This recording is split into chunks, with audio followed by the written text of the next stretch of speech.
تو جو رحمت رمضان میں میرے نبی نے فرمایا اگر میری امت کو پتہ چل جائے کہ رمضان کیا ہے تو یہ تمنا کریں گے کہ کاش سارا سال ہی رمضان ہو۔ اچھا ایک صحابی آئے، یا رسول اللہ میں تو مارا گیا۔ آپ نے کہا کیا ہوا؟ کہا میرا روزہ تھا، میں بیوی کے پاس چلا گیا۔ آپ نے کہا تو پھر تو غلام آزاد کر، کفارہ دے۔ کہا جی میں تو خود غریب آدمی ہوں، غلام کہاں سے آزاد خریدنا پڑے؟ آپ نے فرمایا پھر آخر یہ کہ 60 روزے مسلسل رکھنے ہوتے ہیں جو کفارے کو۔ وہ کہنے لگا ایک روزے چاہے کم کیتا ہے 60 روزے جو میں کی کریں۔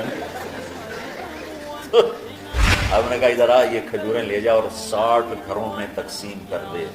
کہنے لگا یا رسول اللہ، اللہ کی قسم مدینے میں مجھ سے غریب کوئی نہیں، آپ ایسا کرو یہ میرا کفارہ مجھے ہی صدقہ کر دو۔ تو آپ اتنا ہنسے کہ یہ آخری دانت نظر آنے لگے۔ بہت کم ایسا ہوتا تھا۔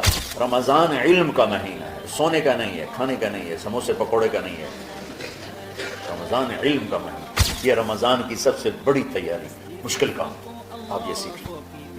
صاف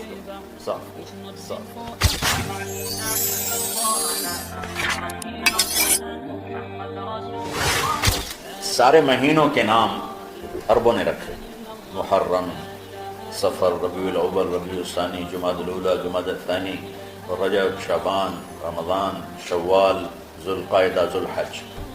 اس میں جو رمضان ہے یہ نام اللہ نے رکھا، باقی مہینوں کے نام تو رکھے عربوں نے۔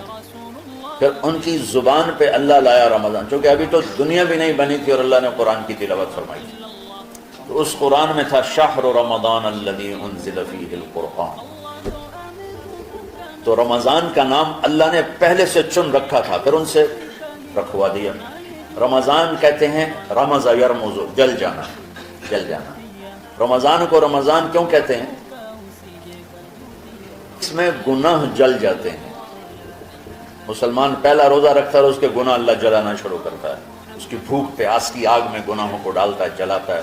آخر 29 رمضان یا 30 رمضان آخری رات اللہ تعالیٰ اس کی پچھلے سال کے سارے گناہ معاف فرما دیتا ہے۔ تو اس سے تشبیہ دی گئی کہ جیسے جلنے سے چیز ختم ہو جاتی ہے، رمضان کے روزے کی بھوک اور پیاس کی تپش سے اللہ تعالیٰ پچھلے سال کے سارے گناہوں کو معاف فرما دیتا ہے۔ تو ہم نے رمضان میں شروع کی کہ یہ رحمتوں کا مہینہ، ہر چیز کی برکت کا مہینہ، ہر شے کی اللہ کی طرف سے فراوانی اس میں ہے، علم کی بھی، ہدایت کی بھی، رزق کی بھی۔ پھر اللہ نے اس مہینے کا نام خود رکھا شہر رمضان، شہر رمضان۔ اس میں شب قدر رکھی، اس میں رات کی ایک نماز۔ اچھا پہلی امتوں پہ روزہ فرض تھا افطاری سے افطاری، بہت شدید تھا، 24 گھنٹے کا روزہ۔ بس افطاری کے بعد آنکھ لگ جاتی تو روزہ اگلا شروع ہو جاتا ہے۔ تو ہم پر بھی پہلے ایسے ہی روزہ ہوتا رہا، افطاری سے افطاری۔ تو ابن سرمہ رضی اللہ تعالی عنہ اونٹ چرانے والے تھے، وہ شام کو لوٹے تو بیوی سے پوچھا کوئی افطاری کا سامان ہے؟ انہوں نے کہا ہے تو نہیں، میں کہیں سے لے آتی ہوں۔ وہ گئیں افطاری کا کوئی سامان لینے، ان کو تھوڑی دیر ہو گئی اور ان کی آنکھ لگ گئی، تھکے ہوئے تھے، سورج ڈوب گیا۔ جب وہ آئیں تو ان کا ہائے سرمہ تو ہلاک ہو گیا۔ کیا ہوا؟ کہا اگلا روزہ شروع ہو کیونکہ تیری آنکھ لگ گئی۔ تو انہوں نے کہا چلو کوئی بات نہیں، لیکن ظہر کے وقت بے ہوش ہو گئے۔ ایک روایت میں آتا ہے نماز پڑھنے آئے اور گر گئے، اور ایک میں آتا ہے گھر میں بے ہوش ہوئے۔ تو جو بھی صورتحال تھی اللہ کے نبی کو پتہ چلا۔ کیا ہوا سرمہ کو؟ کہا جی وہ افطاری کر نہیں سکے تو روزہ شروع ہو گیا تو بے ہوش ہو گئے۔ تو اللہ کے نبی رنجیدہ ہوئے تو اللہ تعالیٰ نے قرآن اتار دیا، چلو میرے محبوب ساری رات کھاؤ حتی یتبین لکم الخیط الابیض من الخیط الاسود من الفجر، کہ میرے محبوب صبح صادق تک آپ کی امت کو اجازت ہے کھاؤ۔ پہلی امتوں پر افطاری سے افطاری، لیکن ان کی نماز تراویح نہیں تھی، تو ہمیں اللہ تعالیٰ نے دیا سحری تک، پوری رات۔ اچھا ایک صحابی آئے، یا رسول اللہ میں تو مارا گیا۔ آپ نے کہا کیا ہوا؟ کہا میرا روزہ تھا، میں بیوی کے پاس چلا گیا۔ آپ نے کہا تو پھر تو غلام آزاد کر، کفارہ دے۔ کہا جی میں تو خود غریب آدمی ہوں، غلام کہاں سے آزاد خریدنا پڑے؟ آپ نے کہا 60 مسکینوں کو کھانا کھلا۔ کہا میں آپ مسکین ہیں، میں کیوں کھانا کھلاؤں؟ آپ نے فرمایا پھر آخری ہے کہ 60 روزے مسلسل رکھنے ہوتے ہیں جو کفارے کے ہوتے ہیں۔ وہ کہنے لگا ایک روزے چاہے کم کیتا ہے 60 روزے میں کی کریں گے؟ تو آپ نے فرمایا اچھا ٹھیک ہے بیٹھ جاؤ. بیٹھ گئے. تھوڑی دیر ہوئی تو ایک انصاری صحابی کھجوروں کا ٹوکرا لے کر کہ یا رسول اللہ یہ صدقے کی کھجوریں تقسیم فرما دیں. تو آپ نے فرمایا بھائی وہ کدھر ہو؟ کہا جی بیٹھا ہوں. آپ نے کہا ادھر آ، یہ کھجوریں لے جا اور 60 گھروں میں تقسیم کر دے. سبحان اللہ.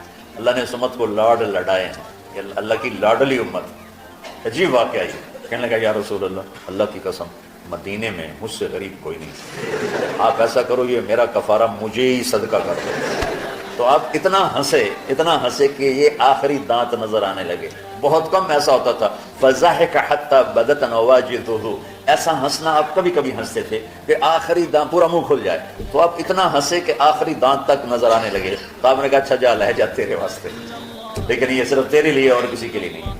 تو جب ایسی خیانت ہوئی تو اللہ تعالیٰ نے دوسرا حکم بھی اتار دیا، باشروہن، کہ تمہارے لیے بیوی بھی حلال ہے، کھانا بھی حلال ہے جب تک صبح صادق نہیں ہو جاتی. لیکن اللہ نے ہمیں ایک نماز عطا فرمائی جس کو ہم آج صلاۃ التراویح کہتے ہیں. میرے نبی کے زمانے میں اسے قیام اللیل کہا جاتا تھا.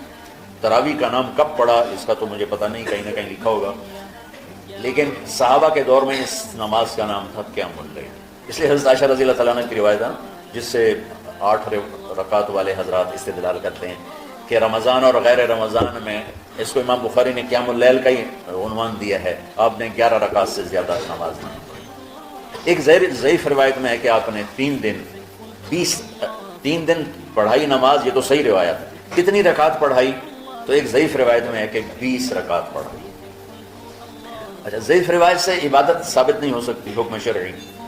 تو جب حضرت عمر رضی اللہ تعالیٰ عنہ نے سب کو، میرے نبی کے دور میں 3 دن کے بعد آپ تو آئے نہیں کہ کہیں فرض نہ ہو جائے، تو صحابہ اپنے طور پر قرآن سنتے تھے ٹولیوں میں. صدیقی دور میں 2 سال وہ فتنوں میں گزرا، تو اس میں بھی اسی طرح چلا کہ ٹولیوں میں ہوتی. حضرت عمر رضی اللہ عنہ کے زمانے میں حکومت مضبوط ہو گئی، طاقتور ہو گئے. تو ابتدائی سالوں میں نہیں، چند سالوں کے بعد اب مسجد میں تشریف لائے تو لوگ اس طرح کوئی 4 ادھر 5 ادھر 10 ادھر 20 ادھر، کہنے لگے ان کو ایک امام پہ جمع کر دیا جائے تو کتنا اچھا ہوگا.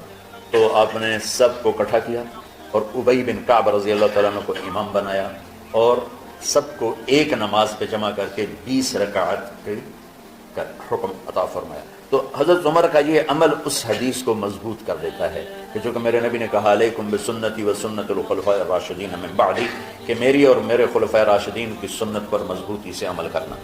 تو حضرت عمر کا جو 20 رکعت طے کرنا ہے، اگر ان کا اپنا اجتہاد ہے تو بھی ہمارے لیے عمل کے لیے کافی ہے، اور اگر ان کو یہ یاد ہے کہ میرے نبی نے 20 پڑھی تھیں تو اور زیادہ اچھی بات ہے. لیکن بہرحال جو 8 پڑھتا ہے ہمارا اس پہ بھی کوئی اعتراض نہیں، کیونکہ وہ بھی حدیث کے ساتھ بات کرتا ہے. اور باقی پوری امت 20 پڑھتی ہے، ان پر بھی اعتراض نہیں. میں ایک جگہ سے گزر رہا تھا، نماز کا وقت ہو گیا، اہل حدیث کی مسجد تھی، میں وہاں نماز پڑھنے چلا گیا. تو ایک بہت بڑا اشتہار لکھا ہوا تھا، 20 تراویح ثابت کرنے والے کو 5 لاکھ روپے انعام.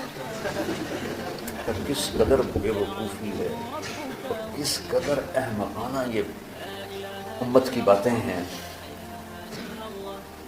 کہ 20 تراویح، سینکڑوں سال سے امت کا عمل 20 تراویح آ رہا ہے. تراویح کا نام جو پڑھا مجھے یوں لگتا ہے کہ اہل مکہ، یعنی اہل مکہ جو تھے نا، وہ 4 تراویح پڑھ کے ایک طواف کرتے تھے. تو وہ آرام کے لیے ہوتا، ترویحہ آرام، تھوڑی دیر کا آرام. تو 4 تراویح کے بعد ایک طواف کرتے تھے. وہ چھوٹا سا طواف 10 منٹ میں ختم ہو جاتا تھا، اور پھر 4 تراویح پڑھتے تھے، پھر طواف کرتے تھے، پھر 4 پڑھتے تھے، پھر طواف کرتے تھے. یہ صحابہ کے تھوڑے بعد کے دور کی بات. تو مدینے والوں کو پتہ چلا کہ مکے والے تو یہ کرتے ہیں. وہ کہنے لگے اساں کی کریے؟ انہوں نے کہا اسی 40 تراویح پڑھا، 40 رکعت. وہ 40 رکعت پڑھتے تھے. تو نوافل میں کوئی سختی نہیں کہ بھائی 8 سے زیادہ نہیں پڑھنی، بدعت ہو جائے گی، اور 20 پڑھنا بدعت ہے. یہ سب جہالت کی بات ہے. یہ 8 پڑھ رہے ہیں یہ غلط ہے، یہ بھی حماقت کی بات ہے. جو صحیح حدیث سے دلیل پکڑ کے کوئی عمل کرتا ہو تو بھائیو اس سے بحث نہ کیا کرو، مناظرہ نہ کیا کرو. یہ بہت نادانی والی بات ہے. آج کل جو یہ ہمارے افطاری کے اوقات ہیں، یہ سورج ڈوبنے کے بھی 2-2.5 منٹ بعد کے ہیں کہ احتیاطاً، ٹھیک ہے چلو احتیاط کر لو، کوئی مسئلہ نہیں. لیکن اصل ہے ادھر چونکہ اب سورج ہمیں نظر ہی نہیں آتا ہے، اس طرح ہم گھرے ہوئے ہیں شہروں میں، دیہاتوں میں بھی اب اس طرح کا ماحول ہے کہ وہ نظر نہیں آتا ہے. تو بہتر کیا ادھر سورج غائب ہو ادھر لقمہ منہ میں جائے، لیکن یہ تب ہے جب آپ نظر آ رہا ہو. اب جب آپ یہاں بیٹھے ہو حسنین میں تو یہاں تو کوئی سورج نظر نہیں آئے گا، یہاں تو مینار ہی نظر آئے گا. تو لہٰذا احتیاط تھی. ہمارے اہل حدیث بھائی وہ 2 منٹ پہلے ہم سے افطار کرتے ہیں، تو بڑی اچھی بات ہے کہ سورج کے غروب ہونے کا جو اصل وقت ہے اس کے ساتھ ہی افطار کرنا. اور سحری میں ایک واقعہ سناتا ہوں. آپ سحری کھا رہے تھے، بکرے کی سری پکی ہوئی تھی، تو مولا علی رضی اللہ تعالیٰ عنہ اور عرباض بن ساریہ رضی اللہ تعالیٰ عنہ آپ کے ساتھ کھانا کھا رہے تھے. تو حضرت بلال ہے، یا رسول اللہ وقت ختم ہو گیا ہے، میں اذان دینے جا رہا ہوں، آپ برائے مہربانی کھانا پینا بند کریں. اور یہ کہہ کر چلے گئے. چھت ایک انصاری عورت تھی، اس کے گھر کی چھت پہ چڑھ کے اذان دیتے تھے. چڑھنے لگے تو پھر واپس آئے کہ دیکھوں اللہ کے نبی نے کھانا چھوڑ دیا یا نہیں. آ کے دیکھا تو وہ کھا رہے تھے. انہوں نے کہا یا رسول اللہ واللہ لقد اصبحت، یا رسول اللہ اللہ کی قسم سحری کا وقت ختم ہو گیا، صبح ہو گئی. تو آپ نے ہاتھ پیچھے کر دیا، کہہ رہے تیرا بھلا ہو بلال، ابھی وقت باقی تھا، تیرے قسم کھانے پر اللہ نے اس کو پہلے نکال دیا کہ تیری قسم کہیں جھوٹی نہ پڑ جائے. تو حضرت علی نے فرمایا کہ اگر بلال قسم نہ کھاتے تو جب تک میرے نبی کھاتے رہتے صبح صادق نہیں ہونی تھی.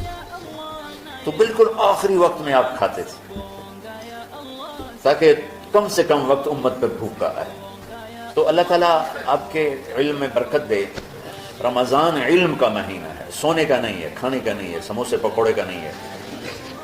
رمضان علم کا مہینہ. تو اب جب دوبارہ تھوڑا سا موسم ٹھنڈک کی طرف گیا اور رات کچھ تھوڑی لمبی ہونے لگی تو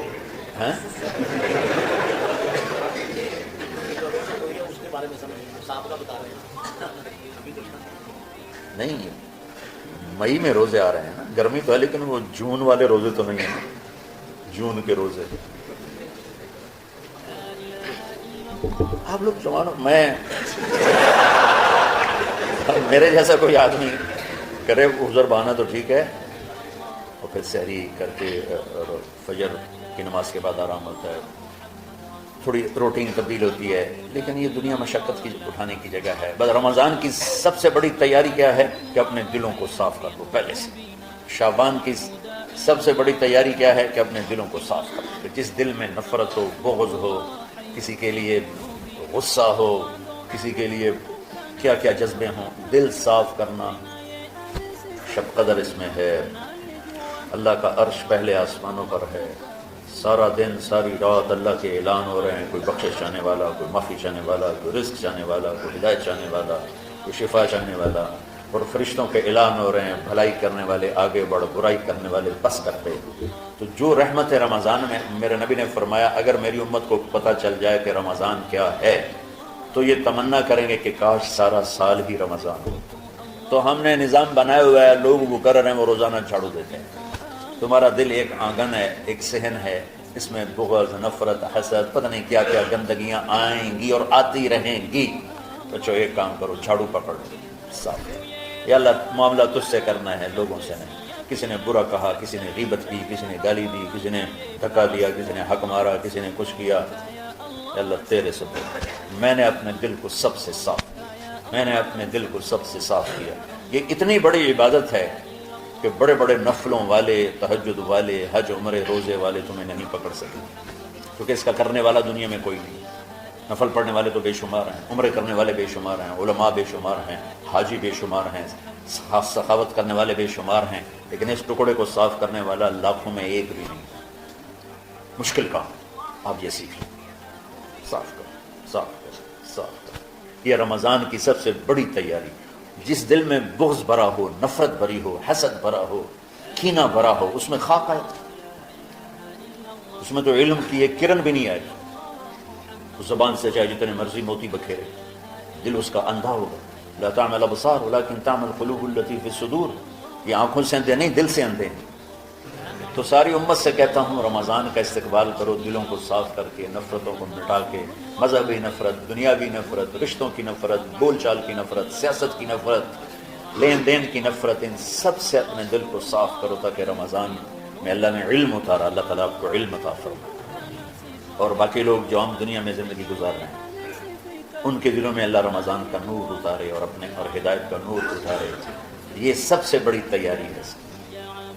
اور آپ میں جو حفاظ ہیں وہ ترتیب بناؤ، آپ کے اعزازے بنائیں گے، آپ الگ الگ اپنا یہاں ٹولیوں میں بٹ کے، جیسے ماشاءاللہ پہلے ہوتا تھا، اپنا قرآن سناؤ، 10 دن میں سناؤ، ہفتہ میں سناؤ، 20 دن میں سناؤ، 3 دن میں سناؤ، تمہاری مرضی ہے، لیکن یہاں فضا بنے چاروں طرف قرآن پڑھا جا رہا ہو، تو ایسے صرف دیکھ کر ہی ایمان تازہ ہو جاتا ہے۔ تو جو آپ میں حفاظ ہیں وہ غافل نہ ہونا کہ نو جی میری دعا یاد نہیں ہے، بھول گئے تو الگ بات ہے، کوئی کچا پکا ہے تو اس کے لیے تیاری کر کے سناؤ، کسی اچھے حافظ کو ساتھ لے کر، کچھ اور سنائے، کوئی یہ سنائے، اس طرح کر کے، کوئی ضروری نہیں تراویح میں ہی ختم ہو، نفلوں میں اسے کر لو، لیکن حفاظ کوشش کرو کہ قرآن زبان سے ادا ہو جائے۔ رمضان میں جو قرآن سناتا رہتا ہے اسے ساری زندگی قرآن یاد ہے، اور کسی سے گلہ ہے، غصہ ہے، ناراضگی ہے، کسی سے بولتے نہیں ہو، ابھی سے شعبان آ چکا ہے، آپ شعبان سے رمضان کی تیاری شروع فرما دیتے، تو اس کی تیاری کیا ہے؟ دلوں کو صاف کرو، معاف کرو، معافی مانگو، تمہارا قصور نہیں پھر بھی معافی مانگ لو، دلوں کو صاف کرو، اور اللہ سے سخاوت مانگو کہ اللہ کو سخی بھی پسند ہے اور صاف دل والا بھی پسند ہے۔